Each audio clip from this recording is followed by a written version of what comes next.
So hey guys, welcome back from another video, and today we are going to see how you can take a screenshot or how to do screen recording in your MacBook or any Mac OS.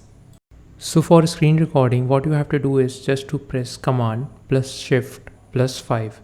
When you will press it, you will notice that a menu is popped up in your screen. So let's take a closer look and see what we have to do next. So here are few options. So the first one is the record entire screen. Second one is the record selected portion, and after that third one is the capture selected portion. So as you can see, the record entire screen option is already selected, and when I clicked on my screen, the recording countdown is started. And now screen recording has been started, and you can also see in the touch bar section that the screen recording has been started, and you can easily check from the touch bar that what is the size and duration of your screen recording. Once you have recorded, you just have to do is just click on the stop button and your recording will be stopped, and here you can see a pop-up which shows a preview of your screen recording.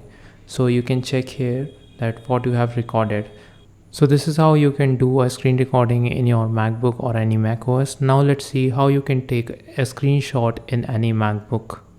So what you have to do is just press Command plus Shift plus 3 and the entire screen has been captured in just one click. So this was a quick tutorial of how you can take a screenshot or how you can do a screen recording in any MacBook or any Mac OS. If you like this video, don't forget to hit the like button and subscribe to Incremental Nova for more such content. And let me guys see you in the next one.